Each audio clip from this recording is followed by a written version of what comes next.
Hi everyone, it's me Dalia, and today I wanted to talk to you. I'll give you a market update, and as well as giving you a market update, I wanted to talk about interest rates and how to shop for interest rates. Now that more than ever, we're all very sensitive to mortgage rates, and people don't really know all that goes into the mortgage rates and how you can actually shop for them. All right, so I will give you an overview of that. All right, so first, let me discuss what are the current housing trends. So a lot of people, some people think that home prices are dropping, and they have been discussing that. And we are in the same place last year as we were this year. Last year is looking a lot like this year. So people were holding out, watching for prices to go down, but still prices have sustained, and almost in the entire US, prices are either 2 or 3% up from last year. And a lot of headlines are saying that how prices are crashing here in Southern California for the majority. Prices are not going down, and they're sustaining. There might be some areas that seasonally have adjusted, but at least most places are showing a 3% increase over last year. So, what is contributing to the prices being sustained is the mortgage rates went down last year in the spring, this year in the spring, sorry. And price right now, interest rates are holding. There's a Federal Reserve meeting that's supposed to happen that started today and it's going to end tomorrow. I see some realtors right now saying that they've already announced that there's going to be 4 to 6 interest rate cuts. I haven't found that directly from any source. If you have, send me the article. But the Powell is supposed to speak tomorrow and say what is going to be. Everyone wants to know if the rates are going to continue to go up, or if they're going to hold, or if they will go down. So we're all waiting for that conversation tomorrow. A lot of people, investors, a lot of different sectors are all waiting for this conversation to see what's going to happen next year. If interest rates do go down, it's going to be a madhouse. There are so many home buyers that are really waiting and waiting and waiting this out. A lot of people are sitting on those mortgages, and they're hoping that either prices fall or rates fall.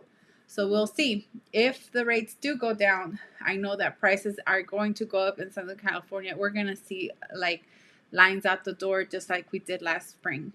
The rates were down in the sixes, and it was just like lines for every home in LA. Every house was getting about 20 to 30 offers, 10 offers when it got a little bit, when it started in like January. And by the spring, it was about 30 to 20 offers on each house. So it really just depends on what happens with the the interest rates are determining how the real estate market goes. The economic data shows that inflation is cooling, but because inflation has been going on for so long and it's so high, that's what has the Powell committee, the Fed, not wanting to lower the rates too quick, and we just go back into more inflation. So that's something that everyone's speculating as to what's going to happen tomorrow, right? So we're impacted by that because everyone that has a good mortgage that refied during COVID is sitting on their mortgage. So they don't want to go anywhere. And you guys know that builders aren't really building. So that's really causing affordability to go down. And that's really what's has really, really cut down the sales volume. The amount of homes that are being sold has really gone down overall this year. Okay, so it looks a lot like we did last year this time. Okay, and we're all waiting or holding our breath for that meeting tomorrow that will say what more of the outlook will be next year. Okay, so let's say you do want to buy a house and you're like, I'd rather just buy a house now, live in it for 3 to 4 years, and suck it up, have a payment, and then refinance eventually, maybe 2 or 3 years later. Okay, so how would you shop for interest rate? Well, the first thing I'm going to ask you to do is check your credit score before you start shopping for a home mortgage. Number two, look at your income tax. If you're a W-2 earner, it's a lot easier to shop. I know for myself, I'm self-employed, and my taxes are a lot different than for a W-2 person. And that really affects the loan too. So the type of loan you get and the type of income you have. So that's going to be the first thing you're going to ask for yourself is what kind of interest rate, what kind of credit score do I have? What kind of income do I make? How much down payment do you have? Because that's going to determine what kind of loan you can get. I've mentioned to you that there's a lot of down payment assistance programs. Usually those do cost a little bit more money because they're going to give you money, but then the rate goes up. It's a higher risk for the lender. If you have a higher down payment, your rate might go down. If you're self-employed and you're not using a loan that it matches your income tax, directly match how your income looks, that's a different cost to the loan. So there's like bank statement programs, like for example for me, where I look at all the income I make. I've used that when I purchased one home. So it just looks at all the income that I made, because when I first started as a realtor, I was not making the money that I am now. So if you look at 2 years taxes, maybe my first year was not good, but my second year is a lot better. So I had to use a thing called a bank statement program where they look at all my income from my checks, from my commission checks, that will determine how much I qualify for. So those are all different factors that will determine your interest rate.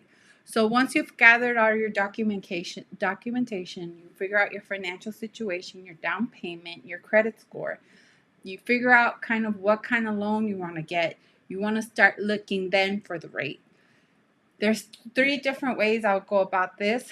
I would suggest that you get pre-approved with at least 2, preferably 3 banks, and you're going to start looking with one that's a direct lender, a broker, and the third one could be either like one that's 2 brokers, for example, but different companies, or 2 direct lenders.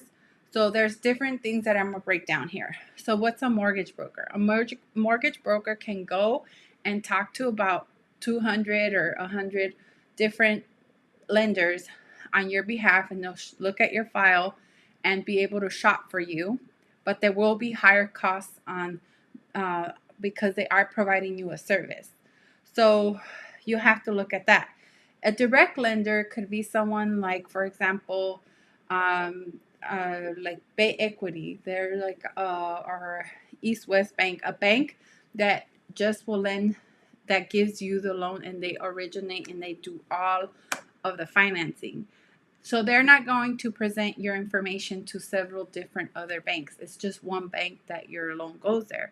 So sometimes when people have been denied, it's because they only look at a specific way of financing and you don't fit into their box. And that's the reason you were denied to buy a home. So if you look at a mortgage broker, they might have more creative ways, or different banks, and can look at several different banks to help you qualify. They might also have a lot of different down payment assistance programs that they work with. So you want to go and look at those 2 places to get pre-approved. You want to ask questions, and you want to compare the pricing between the mortgage brokers and the direct lenders. And if some people think credit unions are great, when I tried to buy my first home, the credit union did not help me out. They all required 20%, which is something I did not have. So see what your credit union can offer. Then you want to understand the points.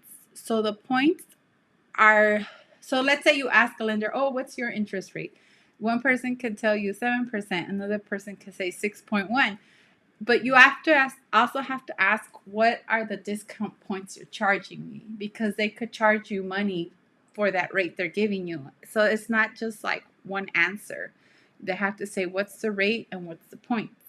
Then you want to look at the annual percentage rate, which gives you more of the view of the actual loan. It gives you view of all the interest fees that come associated with that.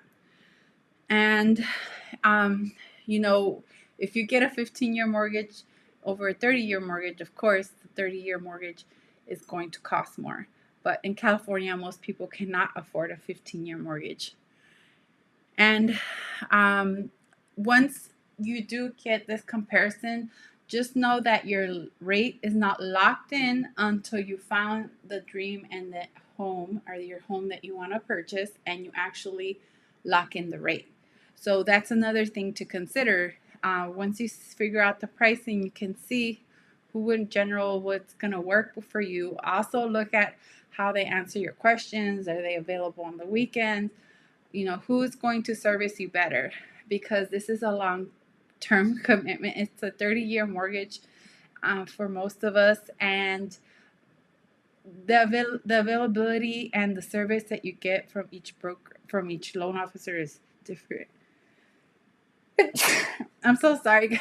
This is live, so you got a live view of me sneezing, and that's my puppy Stella. Say hi, Stella. So those are all different things to consider.